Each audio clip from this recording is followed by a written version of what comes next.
ഞാൻ അദ്ദേഹത്തിന്റെ KPCC പ്രസിഡന്റായിരുന്നപ്പോൾ vice president ആകാൻ ഭാഗ്യമുണ്ടായ ഒരാളാണ്. ഞാൻ ഇതിനു മുമ്പ് പറഞ്ഞിട്ടുണ്ട്, അദ്ദേഹത്തോടൊപ്പം പ്രവർത്തിക്കാൻ കഴിഞ്ഞത് എൻ്റെ രാഷ്ട്രീയ ജീവിതത്തിൽ ഏറ്റവും ഭാഗ്യമായി കരുതുന്ന ഒരാളാണ്. ഒരു ഗുരുതുല്യനായി കാണുന്ന ഒരാളാണ്. എന്നെ ശാസിക്കാനും ശകാരിക്കാനും ഒക്കെ സ്വാതന്ത്ര്യമുള്ള ഒരാളാണ്. അത് ചെയ്യാറുണ്ട്. എന്തെങ്കിലും ഒരു തെറ്റ് നമ്മുടെ ഭാഗത്ത് വന്ന ഒരു വിട്ടുവീഴ്ചയില്ലാതെ അത് ചെയ്യാറുണ്ട്. അദ്ദേഹത്തെ അനുസരിക്കാൻ ഒരാൾ കൂടിയാണ്. അദ്ദേഹത്തെ പോലുള്ള ഒരാളുടെ അനുഗ്രഹം തേടിയാണ് ഞാനിവിടെ എത്തിയത്.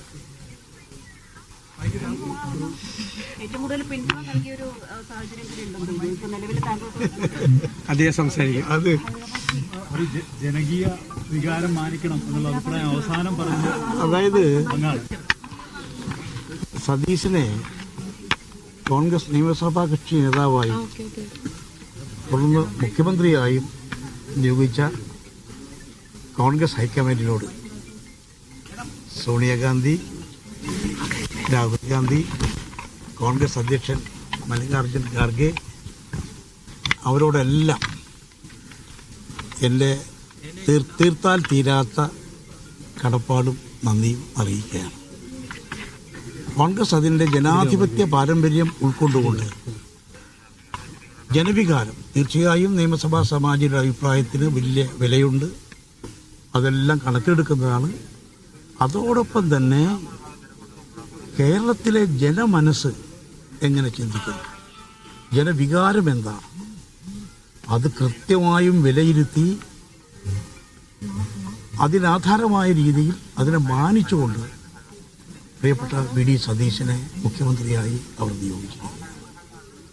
ജനവികാരമാണ് ജനങ്ങളാണല്ലോ ഏറ്റവും വലിയ ശക്തി. ജനാധിപത്യത്തിന്റെ ശക്തി എന്ന് പറയുന്നത് ജനങ്ങളാണല്ലോ. ആ ജനങ്ങളുടെ വികാരം ഞാൻ കണ്ടത് ഈ തെരഞ്ഞെടുപ്പിൽ. ഞാനൊക്കെ ഒരുപാട് തെരഞ്ഞെടുപ്പുകളിൽ മത്സരിച്ചിട്ടുണ്ട്, മന്ത്രിസഭാ രൂപീകരണത്തിന് സാക്ഷിയായിട്ടുണ്ട്, അകലയിൽ നിന്ന് നിരീക്ഷിച്ചിട്ടുണ്ട്. പക്ഷെ ഈ തവണ സതീശന് കിട്ടിയതുപോലെ ഒരു വ്യാപകമായ പിന്തുണ ഞാൻ ഒരു സന്ദർഭത്തിലും കണ്ടിട്ടില്ല.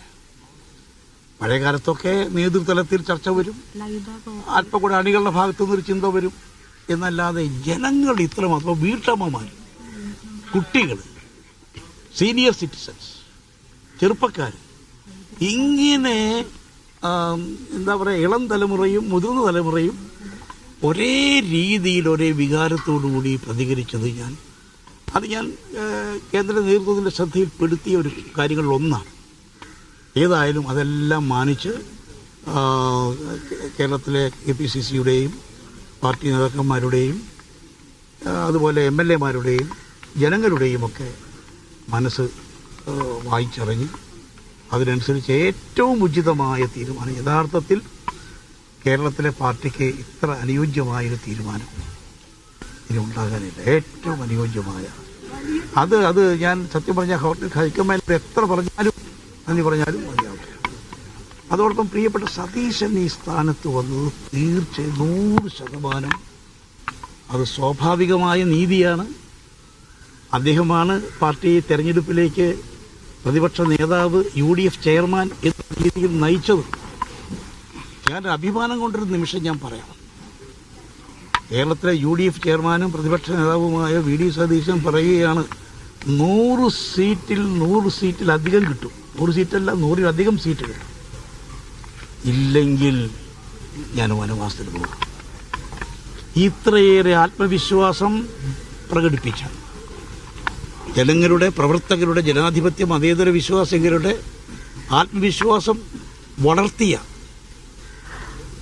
അണികൾക്ക് ആത്മവിശ്വാസം കൂടുതൽ പകർന്നു കൊടുത്ത ആ ഒരു തീരുമാനം സതീശനെ കുറിച്ച് ശരിക്കും പറഞ്ഞാൽ ഒരു കോൺഗ്രസ് പ്രവർത്തകൻ, എൻ്റെ ഒരു സഹപ്രവർത്തകൻ, എൻ്റെ ഒരു അനുജൻ എന്നുള്ള നിലയിൽ എനിക്ക് വളരെ അഭിമാനം തോന്നിയ ഒരു നിമിഷമാണ്.